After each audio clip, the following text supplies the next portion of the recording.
pessoal, como vão vocês? Está se passando um assunto pela minha cabeça agora que provavelmente já deve ter passado pela cabeça de muita gente que está assistindo esse vídeo nesse momento. É piolho. Aliás, algum de vocês se recorda o nome científico para esse parasita? Pois bem, hoje vamos rever algumas lições que a gente aprendeu na aula anterior a respeito do piolho quanto à sua classificação no reino animal. Também os mitos e verdades que giram em torno deste assunto. Como podemos aprender na aula passada, o piolho é uma espécie de artrópode, que seria, alguém se lembra? Pois é, artrópode é uma espécie animal composta pelos animais invertebrados, ou seja, que possui um corpo articulado com pernas e patas, pertencente à classificação dos insetos. Como aprendemos na aula passada, o piolho não habita apenas a nossa cabeça. Existem, na verdade, 3 tipos de piolho que podem hospedar o nosso corpo. O primeiro, o mais comum que a gente conhece, que é o que habita a nossa cabeça. Tem também o piolho que habita o nosso corpo, conhecido como muquirana, e o piolho que está localizado na região pubiana. Isso mesmo. Lá o piolho é chamado de chato, é o nome mais comum que a gente conhece. Esse parasita reina na civilização humana há muito tempo, sendo considerado uma praga desde a Idade Média, tornando hábitos de higiene pessoal tanto quanto peculiares. Isso na Europa e também no Egito. Os nobres dessa época e dessa região raspavam as cabeças e utilizavam perucas como ornamento e também como uma forma de ostentação. Pessoal, embora tanto tempo tenha se passado, nem a modernidade e as tecnologias que a gente dispõe atualmente foram capazes de erradicar com a praga que a gente conhece como piolho. Então vamos agora aos mitos e verdades a respeito do piolho para não restar dúvidas de como combatê-lo ou evitar a sua proliferação. O piolho pode pular de uma cabeça para outra?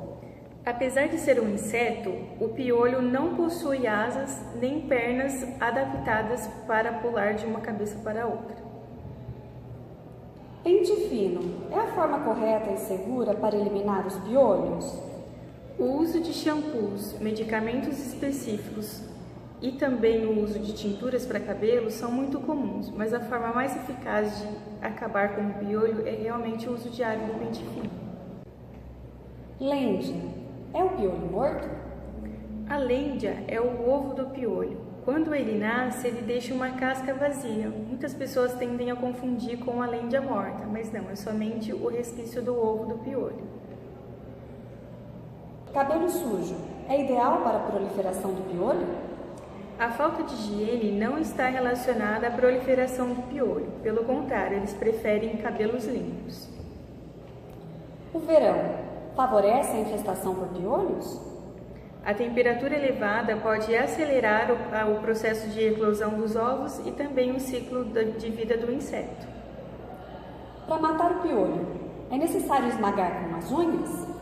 Não se deve fazer isso em hipótese alguma. Muito pelo contrário, após a retirada do pente fino, o ideal é que se conserve o piolho numa solução de água e vinagre na mesma medida. É preciso afastar as crianças da escola quando apresentarem piolhos? A pediculose não é uma doença transmitida como a gripe, por exemplo. Basta que os pais tenham cuidado de passar o pente fino e que as crianças não compartilhem objetos. Compartilhar pentes, bonés, capacetes e travesseiros facilita a transmissão?